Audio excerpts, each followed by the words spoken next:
Good evening, everyone. Thank you for joining us for this reverent celebration of America's leaders, past and present.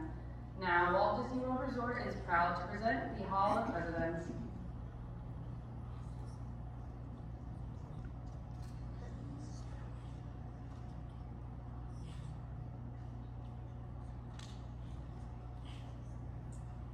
This program is dedicated to the memory of Walt Disney. In 1971, his love for America inspired the creation of the Hall of Presidents, a place to celebrate the optimism and goodwill he saw at the heart of the American story. Walt's vision was to honor the nation by honoring the American presidency.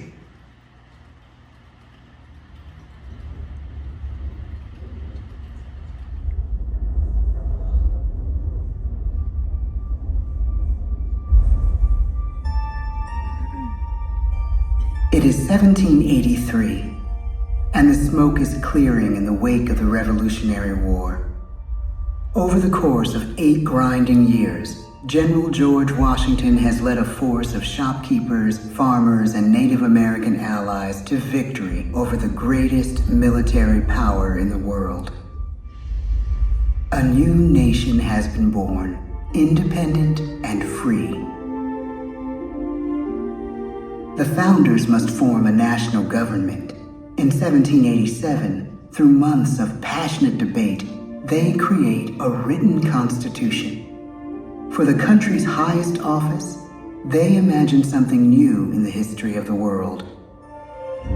A leader not born to power like a king or queen. A leader who has not seized power through conquest. A leader not separate from the people, but elected by the people. From among the people. We, the people. This is a new idea, an American idea. The idea of a president.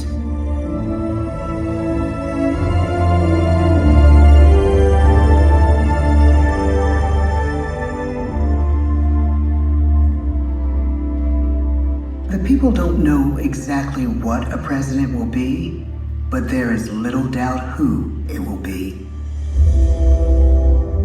George Washington's stature and bearing have marked him as a leader. His integrity has made him a great one. Washington knows that many generals who have led successful revolutions make themselves dictators or kings. Instead, he steps down from power and retires to his home, Mount Vernon. The world takes note, and George Washington becomes the symbol of American ideals. In the first presidential election, it's Washington by a landslide.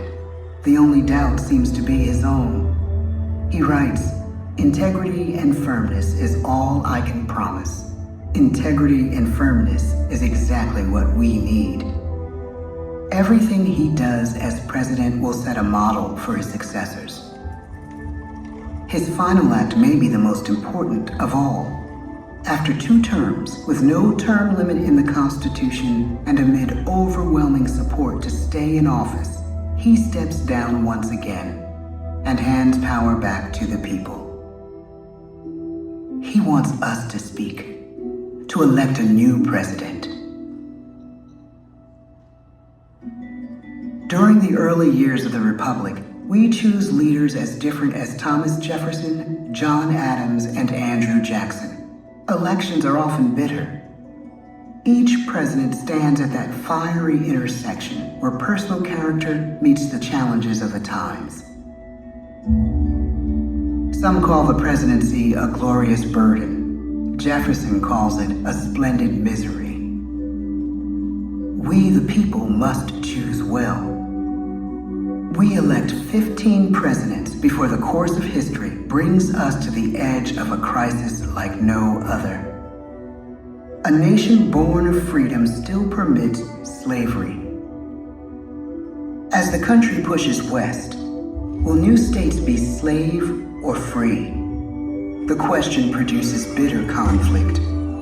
The issue rocks the election of 1860 and brings Abraham Lincoln onto the national stage. The tall, lanky, some say uncouth candidate from Illinois is a master of words at a time when speeches are printed in full for people to read. A house divided against itself cannot stand, he has said. With Lincoln's election, the House does indeed divide. Civil War. 11 states secede from the Union.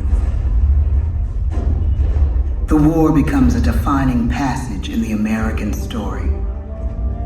The president's own inner strength and depth of character changed the course of history. Lincoln had come up the hard way on the American frontier, desperately poor, with less than a year of formal schooling. His early years were scarred by tragedy, the death of his mother, his sister, his first love. He struggles with depression, but never loses his determination to rise above it. He once said he's driven by a desire to leave the world a little better place for having lived in it. The war rages. Lincoln fights to preserve the Union and end slavery. Neither is a sure thing. At Gettysburg, Pennsylvania, 6 months after one of the bloodiest battles of the war, the president dedicates a cemetery to the thousands of soldiers who died there, in words we can never forget.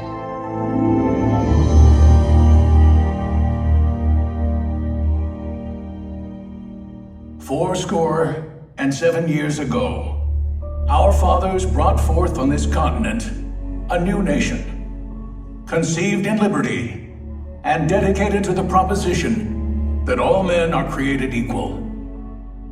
Now we are engaged in a great civil war, testing whether that nation or any nation, so conceived and so dedicated, can long endure. We are met on a great battlefield of that war. We have come to dedicate a portion of that field as a final resting place for those who here gave their lives, that that nation might live. It is altogether fitting and proper that we should do this. But in a larger sense, we cannot dedicate, we cannot consecrate, we cannot hallow this ground.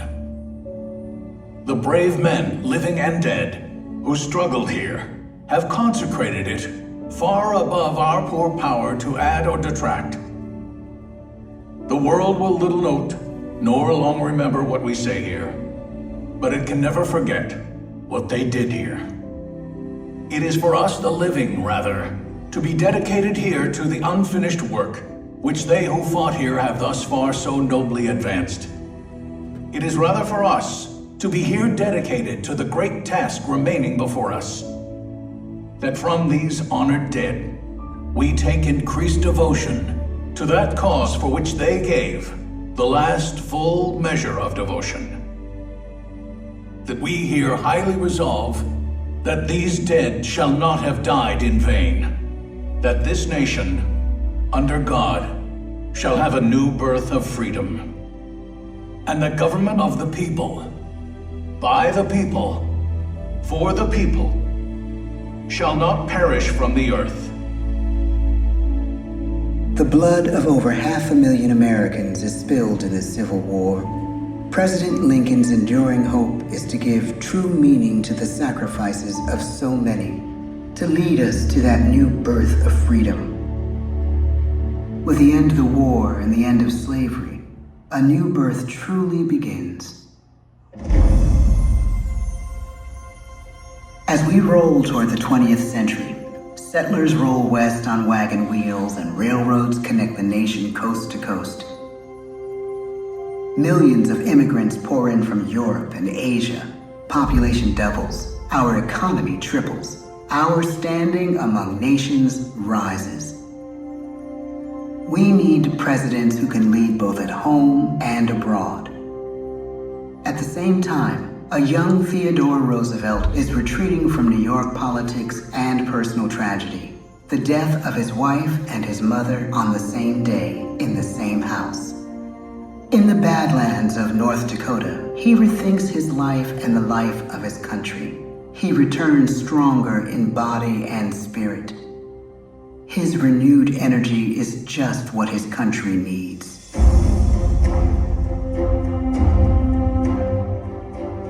American industry is booming, but social tensions are rising. A progressive movement is bubbling up, pushing for change, and change is needed in the working and living conditions in cities. The gap widens between rich and poor. The demand for change grows stronger. Teddy Roosevelt is a knight on a crusade. He speaks with force and vitality in clear terms that make colorful headlines at a time when mass-market newspapers have become the new media. To define his foreign policy, he borrows a phrase from an African proverb: speak softly and carry a big stick. But his greatest accomplishments are made at home. He breaks up giant monopolies, protects workers' rights, and calls for a square deal for all Americans, rich and poor, capitalist and wage earner. Fair play and a square deal for every man and every woman in the United States. He calls on America to be as great as the natural grandeur of its lands.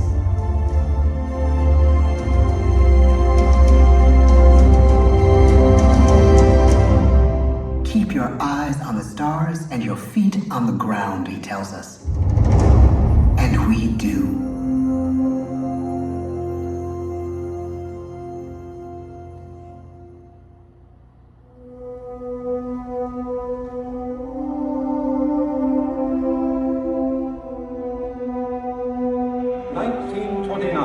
The bottom fell out of the market.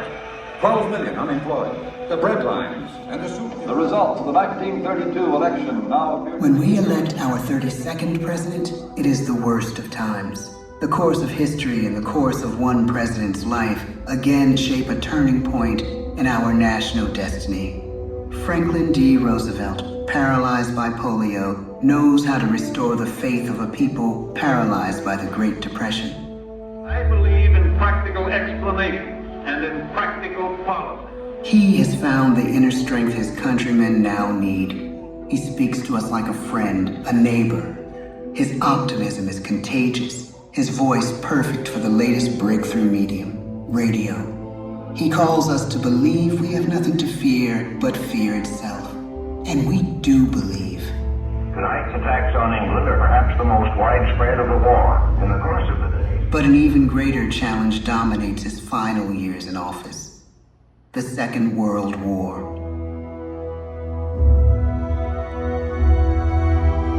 We must be the great arsenal of democracy. This is an emergency as serious as war itself. We stun the world with our production. When bombs fall on U.S. troops in Pearl Harbor, he calls us to fight on the war front and sacrifice on the home front.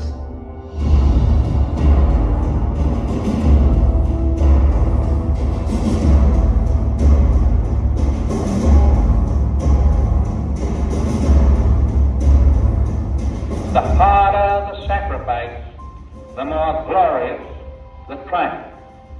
So spoke America in the year 1776. So speak Americans today. The world changes. The country changes. And yet, in one sense, what we need most from our presidents has never changed. A guiding vision that calls forth the best that America can be. Will outer space be developed for the benefit of all mankind? Or will it become another focus for the arms race? The choice is urgent, and it is ours to make. Ask not what your country can do for you. Ask what you can do for your country. But really, it's all of us who must overcome the crippling legacy of bigotry and injustice. And we shall overcome. One of the agreements that President Sadat and Prime Minister Begin are signing tonight is entitled A Framework for Peace in the Middle East. Mr. Gorbachev, tear down this wall. You have lost too much, but you have certainly not lost America. I can hear you. The rest of the world hears you. Loving this country requires the willingness to speak out for what is right, to shake up the status quo. That's America. Our presidency is no longer just an idea. It is an idea with a proud history. Ladies and gentlemen, the presidents of the United States of America.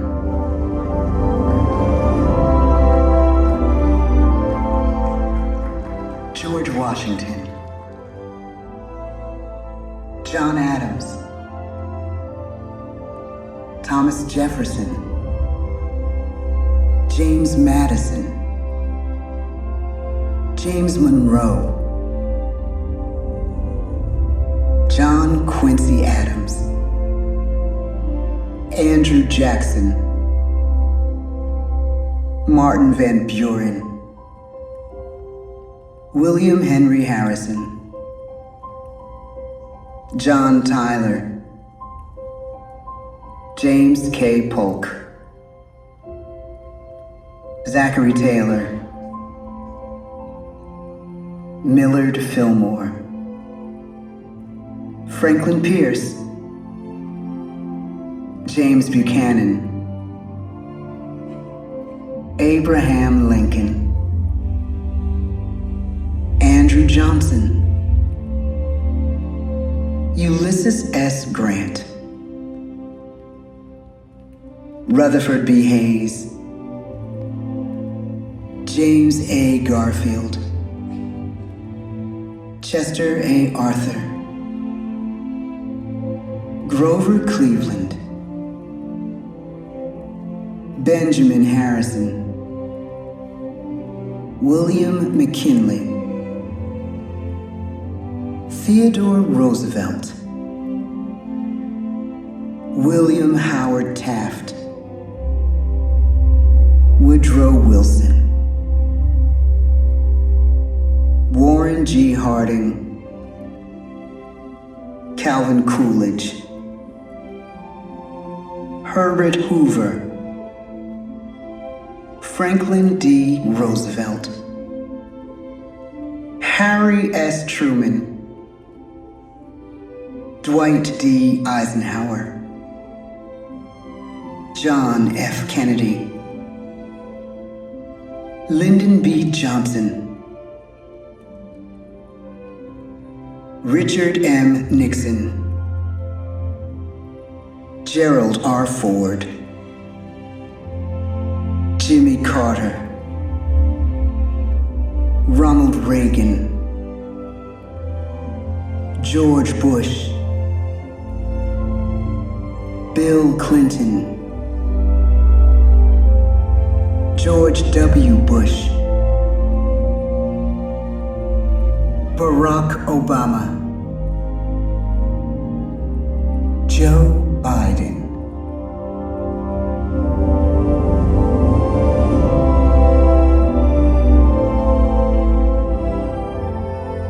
And now we come to the present.